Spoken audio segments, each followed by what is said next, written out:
بسم اللہ الرحمن الرحیم، میں عمران بھٹی اور آپ دیکھ رہے ہیں میرا یوٹیوب چینل اور فیس بک پیج۔ خبریں بہت ساری ہیں آج کے دن، بہت جمعہ مبارک کہہ سکتے ہیں ہم آج خبروں کے حوالے سے۔ جس طرح ایک روایت ہے یا ایک ہم لوگ دیکھتے ہیں کہ جب بھی کوئی بڑا دن بڑا فیصلہ آتا ہے کسی بھی کیس میں سے، تو ہم لوگ عموماً ایک لوگ جو ہے وہ ٹرینڈ چلاتے ہیں یا ایک دوسرے کے ساتھ اظہار کرتے ہیں کہ جمعہ مبارک۔ اچھا، ساری باتیں ایک طرف، آج بہت کچھ ہوا آج، جس میں chief justice Lahore high court, ان کی سٹیٹمنٹ، ان کا راولپنڈی بار میں خطاب، وہ آج ڈسکشن میں ہے۔ اسی طرح عمران خان کا القادر ٹرسٹ کیس میں بیان اور صحافیوں سے گفتگو جو ہے ان کی۔ پھر اس کے بعد جو ہے کہ گزشتہ جو 2 دن ہے اس کے درمیان جو ڈیولپمنٹس ہوئی ہیں، مولانا فضل الرحمان شہباز شریف کی ملاقات، سینیٹر اور وفاقی وزیر داخلہ ہمارے محسن نقوی صاحب کی مولانا فضل الرحمان سے ملاقات، پھر شاعر احمد فرحاد کی جو بیل ہوئی ہے وہ، اور اس میں آزاد کشمیر کے جو سپریم کورٹ کے چیف جسٹس ہیں ان کے ریمارکس، پھر اس کے بعد عمران ریاض خان کی رہائی، اور پھر محمود خان اچکزئی۔ یہ سارے معاملات تو اہم ہے، لیکن اس سے بڑھ کر جو ایک اہم معاملہ ہے جس کو ہم لوگوں نے شاید اتنی توجہ نہیں دی، جو کہ سب سے زیادہ توجہ کا حامل ہے، اٹینشن سب سے زیادہ اس کی طرف ہونی چاہیے تھی، وہ معاملہ ایسا ہے کہ اس نے پوری قوم کو، اس ملک کے نظام کو جھنجھوڑنے کی کوشش کی ہے، اس ملک کے نظام کے اوپر شرمندگی کا اظہار کیا ہے۔ بات دراصل یہ ہے کہ گزشتہ روز جمعرات یعنی کہ سینٹ میں بجٹ اجلاس کے اوپر بحث تھی، گفتگو تھی، تو سینیٹر دنیش کمار جو کہ ہندو ہیں، غیر مسلم ہیں، اور ان کا تعلق بلوچستان سے ہے، بلوچستان باپ سے، بلوچستان عوامی پارٹی سے ان کا تعلق ہے، اور بڑی افسوس والی اور شرمندگی کا مقام ہے بلکہ ہمارے لیے جو گفتگو انہوں نے کی، اور جس طرح انہوں نے اسلامی جمہوریہ پاکستان کے دعوے دار ہونے کے ناطے ہمیں جھنجھوڑنے کی کوشش کی، ہمیں آئینہ دکھانے کی کوشش کی، وہ بڑا قابل توجہ، اور اس پہ کس طرح ہم اس کو بیان کریں کہ جو انہوں نے کیا مسلمان ہونے کی حیثیت سے، ہمیں اس کے اوپر اپنے سر نگوں ہیں، وہ تو ہے ہی ہیں، شرمندگی کا مقام بھی ہے، لمحہ ہے ہمارے لیے، فکریہ المیہ ہے بلکہ۔ تو میں آپ کے سامنے رکھتا ہوں، سینیٹر دنیش کمار نے بجٹ کے اوپر بحث جو ہے وہ کرتے ہوئے یا گفتگو کرتے ہوئے نا، اور پورے مسلمانوں کے ساتھ ساتھ، کیونکہ ارباب اختیار ہمارے حکمران ہیں، ان کو منافق قرار دیا ہے، اور انہوں نے بجٹ میں، کیونکہ آپ کو پتہ ہے کہ پاکستان میں سارا نظام ہی سود کے اوپر چلتا ہے، سارا لین دین سود کے اوپر ہے، بیرونی دنیا کے ساتھ معاملہ سود کے اوپر ہے، پاکستان کا معاشی نظام جو ہے سود کے اوپر ہے، تو سود کے اوپر انہوں نے گفتگو کی، اور گفتگو میں انہوں نے قرآن پاک کی آیات کا حوالہ دیا، سورہ بقرہ کی، اور نبی پاک صلی اللہ علیہ وآلہ وسلم کی احادیث کا حوالہ دیا، آپ نے جو فرمایا تھا۔ اچھا، انہوں نے اجلاس میں بتایا کہ پاکستان کا، آپ کو پتہ ہے کہ آئین پاکستان جو ہے، اس کا آغاز جو ہے وہ بھی سب سے پہلے ہم جب اس کو پڑھتے ہیں، شروع کرتے ہیں، آغاز ہوتا ہے تو سب سے پہلے یہ آتا ہے کہ حاکمیت صرف جو ہے وہ اللہ رب العزت کی ہے، اور اسلام ہمارا مذہب ہے سرکاری، اور نبی پاک صلی اللہ علیہ وسلم اللہ کے آخری نبی ہیں، اور ان کی تعلیمات کے لیے ہم لوگ اسلام کی تعلیمات ہی اسلامی طور پہ اور سرکاری طور پہ رائج ہوں گے۔ اچھا، یہ انہوں نے پھر اس میں کہا کہ قرآن نے منع کیا، نبی پاک صلی اللہ علیہ وسلم نے منع کیا، یہ کہہ کون رہا ہے؟ ایک ہندو غیر مسلم سینیٹر دنیش کمار سینٹ میں کھڑے ہو کر کہہ رہا ہے کہ مجھے شرم آ رہی ہے کہ قرآن میں اللہ نے کہا کہ سود اللہ کے خلاف جنگ ہے، اللہ کے نبی نے منع فرمایا اس سود سے، اور پاکستان کا سارا جو معاشی نظام ہے وہ سود کے اوپر چل رہا ہے۔ انہوں نے کہا کہ بدقسمتی صرف یہی نہیں کہ ہم سود کے اوپر چل رہے ہیں، پاکستان کی ریاست، حکومت اپنے اندر صوبوں کو سود کے اوپر پیسے دیتی ہے، اپنے صوبوں کو سود کے اوپر پیسے دیے جاتے ہیں، تو مجھے شرم آتی ہے، یہ انہوں نے کہا مجھے شرم آتی ہے، اور مجھے حکمرانوں کی منافقت پہ شرم آتی ہے۔ انہوں نے اپنے حکمرانوں کو منافق قرار دیا، اور یہ اس کے بعد پھر کیا ہوتا ہے جب یہ وہ سارا حوالہ دیتے ہیں قرآن پاک کا، سورہ بقرہ کی آیات کا اور نبی پاک صلی اللہ علیہ وسلم کی حدیث کا. پھر جو ہے سینیٹر عبد الشکور خان وہ بھی بلوچستان سے ہیں, تو وہ کھڑے ہوتے ہیں اور وہ کہتے ہیں کہ ہمارے لیے ایک شرم کا مقام ہے کہ ایک ہندو جو ہے وہ کھڑے ہو کر ہمیں قرآن بتا رہا ہے, اسلام بتا رہا ہے, قرآن کی تعلیمات بتا رہا ہے. ان کے ہمارے لیے شرم کا مقام, اور یقیناً واقعی ہمارے لیے شرم کا مقام ہے. انہوں نے کہا کہ میں اپنے چہرے کے اوپر تھپڑ مارتا ہوں, یہ احتجاجاً سینیٹر عبد الشکور خان نے اپنے چہرے کے اوپر احتجاجاً تھپڑ مارا. انہوں نے کہا کہ ہم لوگ قرآن کو بھول گئے, اسلام کو بھول گئے, اور ایک ہندو کھڑا ہو کے ہمیں یہ بتا رہا ہے اور اسلامی جمہوریہ پاکستان کے نظام میں یہ سب کہہ کہ سود کا کاروبار نہیں ہو سکتا, آئین پاکستان میں ہے. بیسیکلی یہ جو تھپڑ مارا ہے نا سینیٹر عبد الشکور خان نے اپنے چہرے پر, انہوں نے اپنے چہرے پر تھپڑ نہیں مارا, یہ تھپڑ انہوں نے حکمرانوں کے چہرے پر مارا, یہ تھپڑ انہوں نے اس نظام کو چلانے والوں کے چہرے پر مارا, یہ تھپڑ انہوں نے اس قوم کے اوپر مارا جو خود کو مسلمان کہتی ہے, یہ تھپڑ اس ایک عمارت کے اوپر جو خود کو اسلام کا قلعہ سمجھتے ہیں. سینٹ عبد الشکور نے جو تھپڑ اپنے چہرے پر مارا, یہ تھپڑ ان دین کے متولیوں کو, ان ملاؤں کو جو خود کو دعوے دار سمجھتے ہیں, ٹھیکیدار سمجھتے ہیں اس مسلمانیت کے, اسلام کے, یہ ان کے چہرے پر تھپڑ ہے. یہ پاکستانی 25 کروڑ پاکستانیوں کے منہ کے اوپر تھپڑ ہے, پاکستانی شہریوں کے اوپر تھپڑ ہے, مسلمانوں کے منہ پہ تھپڑ ہے جو سینٹ عبد الشکور نے اپنے چہرے کے اوپر مارا ہے. اور شرم آنی چاہیے واقعی ہمیں. بدقسمتی یہ کہ ریاست نے ابھی تک سود سے نجات کے لیے کوئی اقدام بھی نہیں اٹھایا, کوئی کوشش تک نہیں کی. ایسا پاسبل ہے کہ اللہ کے احکامات کی خلاف ورزی کرے؟ اللہ رب العزت نے کہا کہ میرے خلاف جنگ ہے, اور آپ اپنے رب کے ساتھ جنگ کرے, جیت سکتا ہے ایک بندہ؟ توبہ نعوذ باللہ, استغفر اللہ. تو پستیوں کا تو یہ عالم ہے, معیشت کی تباہی کا یہ عالم, یہی وجوہات ہیں, سماجی بربادی کی یہی وجوہات ہیں, تہذیب و روایات کی بربادی کی یہی وجوہات ہے کہ ہم نے جنگ چھیڑ رکھی ہے اپنے اللہ سے, اور ایک ہندو ہمیں باور کرا رہا ہے کہ تم لوگوں نے اپنے رب سے, جس کو تم رب مانتے ہو, اس کے ساتھ جنگ کر رہے ہو, تو تم کیسے جیت سکتے ہو؟ شرم کا مقام ہے, ڈوب مرنے کا مقام ہے حکمرانوں کے لیے. جب تک یہ سلسلہ سود کا چلتا رہے گا اس ملک کا نظام کبھی ٹھیک نہیں ہو سکتا. جتنے مرضی آپ ہالینڈ کیا امریکہ دنیا کے کسی کونے سے آپ کوئی معاشی ایکسپرٹس جو ہیں وہ لے آئیں, اکنامک ایکسپرٹ جو لا کے یہاں پہ بٹھا دیں, نہیں چل سکتا یہ نظام جب تک یہ سودی نظام سے خاتمہ نہیں ہوگا.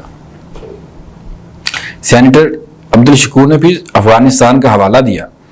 کیا افغانستان کی حالت آپ کے سامنے ہے, لیکن وہاں پہ سود کا نظام نہیں ہے, اور وہ لوگ وہاں پہ ڈالر کی قیمت کیا ہے, ان کا معاشی نظام دیکھیں, اور ہمارے ملک کا معاشی نظام. یہی نہیں, سینیٹر دنیش کمار نے صرف اسی نظام کے اوپر گفتگو نہیں کی, انہوں نے جو ہمارے, جن کو ہم اپنے نمائندے کہتے ہیں, جس ملک کی تقدیر لکھتے ہیں, جن کے پاس قانون سازی کا اختیار ہے, ان کو بھی آئینہ دکھایا اور بڑا جھنجھوڑنے کی کوشش کی ہے. ان کی سپیچ سننے والی ہے وہ. انہوں نے ایوان میں کہا, جب وزراء تھے, وفاقی وزراء, تو ان کی حاضری نہیں تھی حکومتی وزراء کی, تو انہوں نے وہاں پہ بھی ان کے اوپر بھی تنقید کی اور کہا کہ اس ایوان میں سب جھوٹ ہے, کوئی وزیر یا حکومتی رکن موجود نہیں ہے, یہ ہمارے لیے لعنت کا مقام ہے کیونکہ ہم عوام کے پیسوں کو بے دریغ انداز سے لوٹ رہے ہیں. ہم تجاویز دیں گے, ایک بھی تجویز پر عمل نہیں ہوگا, اگر ہوا تو 1 سال ایوان میں نہیں آؤں گا. اس کے بعد پھر انہوں نے واک آؤٹ کر دیا, ایوان سے باہر چلے گئے. یہ سینیٹر دنیش کمار جو بار بار مسلمانوں کا, حکمرانوں کا, رباب اختیار کا, عوامی نمائندوں کا ضمیر جھنجھوڑنے کی کوشش کر رہے تھے, پھر وہ غصے سے واک آؤٹ کر کے باہر چلے گئے. یہ جتنی اتنی خبریں جس میں ہم سیاست, معاشی, بجٹ, یہ امن و امان سب دیکھتے, یہ سب سے بڑی خبر, یہ سب سے بڑا المیہ, یہ واقعہ جو ہم سے گزرا ہے, اس کے اوپر خدا کے لیے کچھ عمل کریں, اس کو سوچیں ارباب اختیار کہ ہم لوگ کس طرف جا رہے ہیں, کیا کامیاب ہو سکتے ہیں ہم اپنے رب کے ساتھ جنگ میں. اللہ اکبر. یہ تھوڑا سا آج کا تھا, میں نے وہ سنا تو میرے تو رونگٹے کھڑے ہو گئے کہ ہم لوگ واقعی کس پستی میں جی رہے ہیں, غافل ہو چکے ہم لوگ اپنے اصل مقصد سے, اس نظام سے. اللہ پاک ہمارے حکمرانوں کو اور ہمیں اپنے احکامات کے اوپر چلنے کی توفیق دے اور ہماری غلطیوں کو معاف فرمائے میرا مولا۔ خیر تھوڑا سا آپ کو پتہ ہے کہ پاکستان کا سیاسی نظام ڈسکس نہ ہو تو پھر چیزیں ہی نہیں چلتی۔ پاکستان کا معاشی نظام تو آپ کو پتہ ہے ویسے ہی ماشاء اللہ اللہ ماشاء اللہ، اور سیاسی نظام تو آپ کو پتہ ہی ہے پھر۔ اچھا جی، سیاسی نظام میں بڑی ڈیولپمنٹ ہو رہی ہے کہ روٹھے ہوئوں کو منانے کا سلسلہ جاری ہے۔ مولانا فضل الرحمان کو منانے کے لیے یہ جناب شہباز شریف صاحب میدان میں آ چکے ہیں۔ پھر آپ کو پتہ ہے بہت ہی پیارے اس نظام کے، بہت ہی چہیتے، لاڈلے، پاورفل، با اختیار، طاقتور محسن نقوی صاحب میدان میں آئے ہوئے ہیں، اور وہ مولانا فضل الرحمان سے ملاقاتیں کر رہے ہیں، ان کو رام کرنے کی کوششیں کی جا رہی ہیں، کیونکہ مولانا باز نہیں آ رہے، مولانا تقریریں کر رہے ہیں۔ اب دیکھتے ہیں کہ شہباز شریف جو کہ ارباب اختیار کے نمائندے اور شہباز شریف صاحب ارباب اختیار ہیں اور طاقت کا جو پاکستان کا ایک نظام ہے وہ اس کے پرائم منسٹر ہیں، تو وہ مولانا صاحب سے ملیں۔ اب دیکھتے ہیں وہ مولانا صاحب کو کس طرح رام کرتے ہیں، اور محسن نقوی صاحب پھر وہ رانا ثناء اللہ صاحب کے بقول کے مہربانی انہوں دی وہ وزیر اعظم کی طرف نہیں گئے، سیٹ دی طرف تھے، تو محسن نقوی صاحب بھی اس میدان میں کود پڑے کہ مولانا صاحب کو سنبھالا جائے۔ باقی عمران خان کو پی ٹی آئی کو تو ہم لوگ دیکھ ہی رہے ہیں، وہ چیزیں ہو جائیں گی۔ اچھا جی، جو بڑی چیز یہ ہے کہ عمران خان صاحب بھی میدان میں آ گئے، انہیں چیزوں کی سمجھ آ رہی ہے، انہوں نے کہا کہ بس بھائی اچھا یہ ہے باتیں۔ اب انہوں نے ساتھ کیا کہ 3 پارٹیوں سے مذاکرات نہیں ہوں گے، 3 پارٹیوں سے مذاکرات نہیں کرنے۔ 3 پارٹیاں کون سی ہیں؟ ایک پارٹی ہے نون لیگ، ایک پارٹی ہے پیپلز پارٹی، تیسری ہے MQM، ٹھیک ہے جی، ان سے مذاکرات نہیں کرنے، یعنی کہ پارٹی کی سطح پہ اگر کرنے ہیں تو انہوں نے کہا جی اپنے جو سپانسرڈ ہیں، جو ان کے بڑے ہیں، ان سے یہ گارنٹی لے کے آئیں، اختیارات لے کے آئیں، پاور لے کے آئیں، تو پھر دیکھیں گے ان کے ساتھ گفتگو کرنی ہے یا نہیں کرنی۔ اب آپ سوچ رہے ہوں گے کہ یہ تو اختیارات سے بھاگ گئے عمران خان،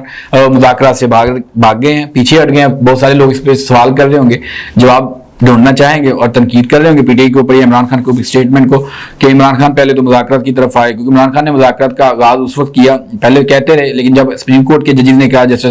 قاضی فائزہ صاحب نے کہا کہ آپ بیٹھے مذاکرہ کریں، پارلیمنٹ میں جائیں، اطہر من اللہ نے کہا، جیسے امین الدین نے کہا، جیسے جمال مندوخیل نے کہا، تو پھر عمران خان نے اس کے بعد یہ فیصلہ کیا، اپنی پارٹی کو گو ہیڈ دیا کہ ٹھیک ہے آپ سیاسی جماعتوں کے ساتھ بیٹھیں، لیکن ابھی صرف یہ دیکھنا ہے کہ ہمارا جو الائنس ہے، کیونکہ ہم لوگ ایک الائنس میں آ چکے ہیں، ایک الائنس میں پیوست ہو چکے ہیں، تو اس کے بعد پھر جو سربراہ ہے الائنس کے محمود خان اچکزئی، ان کو ٹاسک دیا گیا، اختیارات دیے گئے کہ آپ ٹھیک ہے، آپ ایک الائنس کے طور پہ، اتحادی کے طور پہ، اتحادی سربراہ ہونے کی حیثیت سے آپ جو ہے دیگر سیاسی جماعتوں کے ساتھ رابطہ کریں۔ اب اس کے بعد اسی رابطے کو لے کے محمود خان اچکزئی جو ہیں وہ نواز شریف کے ساتھ، مولانا فضل الرحمان کے ساتھ، زرداری صاحب کے ساتھ ملنے کے لیے تیار ہیں۔ کچھ SOPs طے کیے جائیں گے، بڑی ڈیولپمنٹ ہونے جا رہی ہے کہ کس طرح جو معاملات ہیں وہ بہتر کیے جا سکتے ہیں، سیاسی عدم استحکام کو ختم کیا جا سکتا ہے، ملک میں استحکام لایا جا سکتا ہے، کیونکہ ملک میں سیاسی استحکام ہوگا تو معاشی استحکام ہی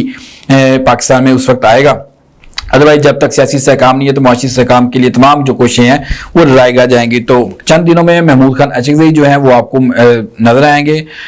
میڈیا کے اوپر، پلیٹ فارم کے اوپر، کہ وہ کوششیں کر رہے ہیں تاکہ ایک پلیٹ فارم پہ بیٹھیں اور ایک فیصلہ کر لیں کہ ہم نے آئین اور قانون کے تحت چلنا ہے، اس ملک کو آئین کے تحت لے کے جانا ہے، جمہوریت کی بالادستی ہونی چاہیے، آئین کی بالادستی ہونی چاہیے۔ جمہوریت شکن کو اور آئین شکن کو، جو جمہوریت کو کمزور کرتے ہیں، ان کے خلاف برسر پیکار ہونا گا، ایک پلیٹ فارم پہ کھڑا ہونا گا اور متحد ہونا گا، اور نظریاتی طور پہ یہ کچھ چیزیں طے کرنی ہوگی کہ جمہوریت کو ڈیٹیل نہیں ہونا چاہیے، جمہوریت کمزور ہونی چاہیے، آئین توڑنے والوں کے ساتھ نہیں بیٹھا جائے گا،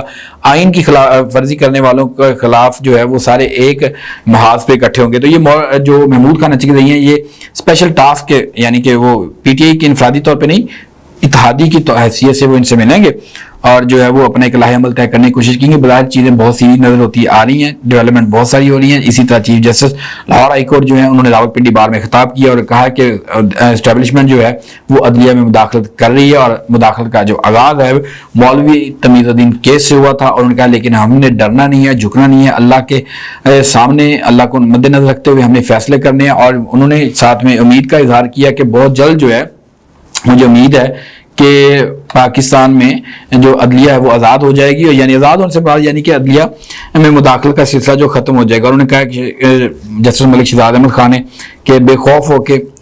بلا خوف و خطر جو ہے وہ فیصلے کیے جائیں، لالچ، انہوں نے کہا کہ مجھے بھی لالچ دیا گیا، ڈرایا بھی گیا، فرائض کے ایک دفعہ مجھے کیس سے پیچھے ہٹنے کے لیے کہا گیا، لیکن میں نے ایسا نہیں کیا اور میں نے فیصلے جو ہیں وہ دیا. آپ نے دیکھا کس طرح یہ سارا سلسلہ تب سے شروع ہوا ہے, ججز تب سے بولنا شروع جب سے جو اسلام آباد ہائی کورٹ کے 6 ججز نے خط لکھا ہے کہ مداخلت ہو رہی ہے عدلیہ میں, جوڈیشری کے اندر. تو اس کے بعد آپ کو پتا گزشتہ دنوں جو ہے وہ سرگودا ہائی کورٹ کے سرگودا ڈسٹرکٹ سیشن جج ہیں انسداد دہشت گردی کے, انہوں نے بھی خط لکھا کہ کس طرح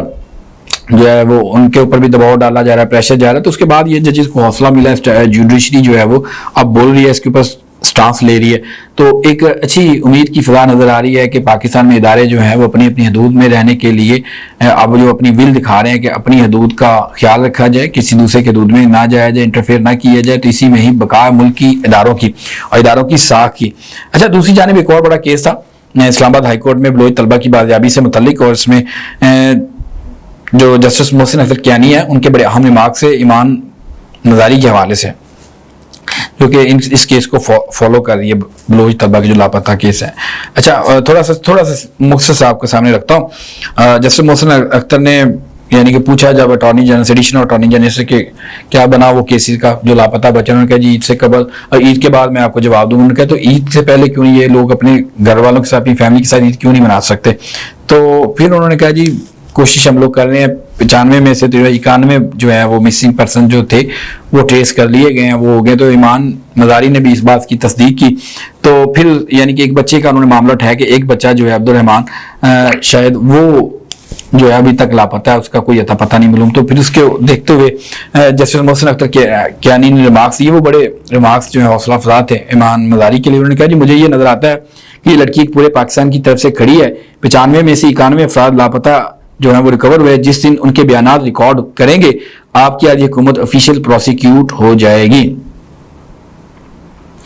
یہ انہوں نے ایڈیشنل اٹارنی جنرل کو کہا کہ جس دن جو لاپتہ افراد ہیں ان کے بیانات ریکارڈ ہوں گے تو آپ کی جو آدھی گورنمنٹ ہے وہ آفیشیل پروسیکیوٹ ہو جائے گی. یعنی کہ تھوڑا سا جسٹس محسن اختر کیانی جو ہے وہ انہوں نے بھی سٹانس لیا, عدلیہ نے بھی سٹانس لیا اس وقت, کیونکہ معاملہ جو ہے عدلیہ اسٹیبلشمنٹ کے درمیان چل رہے ہیں. عمران خان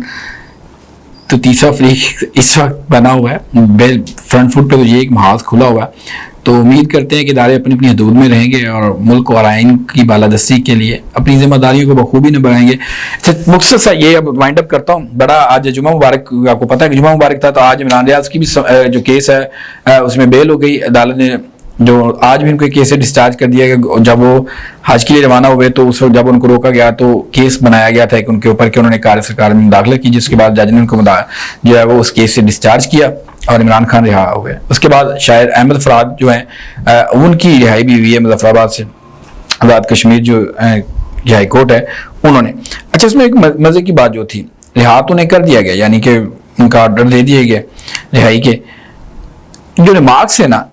جسٹس جو ہیں صداقت حسین راجہ صاحب آزاد کشمیر ہائی کورٹ کے, ان کے ریمارکس آپ سنیں کہ انہوں نے کیا طنز کیا ہے پاکستان کی عدلیہ پہ. انہوں نے کہا کہ ہم پاکستان کے ججز کی طرح مشہور نہیں ہونا چاہتے, نہ آزاد کشمیر میں ہماری سپریم کورٹ یا ہائی کورٹ کی کوئی جرنلسٹ ایسوسی ایشن ہے کہ اپنی خبریں چلوانے کے لیے فضول بیانات دیں. ٹھیک ہے. ساتھ ہی انہوں نے یہ کہا کہ عدالتی نظام کی خرابی کی وجہ سے احمد فراد کو سزا بھگتنی پڑی. یہ آزاد کشمیر کے ہائی کورٹ کے جو چیف جسٹس صداقت حسین راجہ صاحب ان کے ریمارکس. اچھا یہ انہوں نے بات کی ہے کہ نہ ہماری کوئی جرنلسٹ ایسوسی ہے, نہ ہمیں خبریں چلوانے کا شوق ہے, نہ ہم مشہور ہونا چاہتے ہیں. پاکستان کے آپ کو پتہ ہے کہ لائیو ٹرانسمیشن ہوتی ہے کچھ کیسز کی, اور پھر آج بھی آپ کو پتہ ہے کہ جو سپریم کورٹ پریس ایسوسی ایشن کی تقریر تھی برداری کی, چیف جسٹس صاحب وہاں پہ بیٹھے ہوئے تھے, غالباً ان کا اشارہ اسی طرف تھا چیف جسٹس کی طرف. ہمیں کوئی association, journalist association, press association کا شوق نہیں ہے, ہمیں ٹی وی پہ آنے کا شوق نہیں ہے, ہمیں شروع ہونے کا شوق نہیں ہے, ہم بیانات دیتے ہیں, اسٹیٹمنٹ دیتے ہیں, تو ہم لوگ واک کرتے نہیں جاتے, ہم لوگ وہاں پہ گفتگو نہیں کرتے, یوٹیوبر کو نہیں بلاتے. تو یہ غالباً کا ایک اشارہ تھا, یہ آج کا اہم ریمارکس تھے جس کو نظر انداز کیا گیا. تو عدلیہ جو ہے وہ اس وقت کھڑی ہو چکی ہے, اسٹینڈ لے چکی ہے.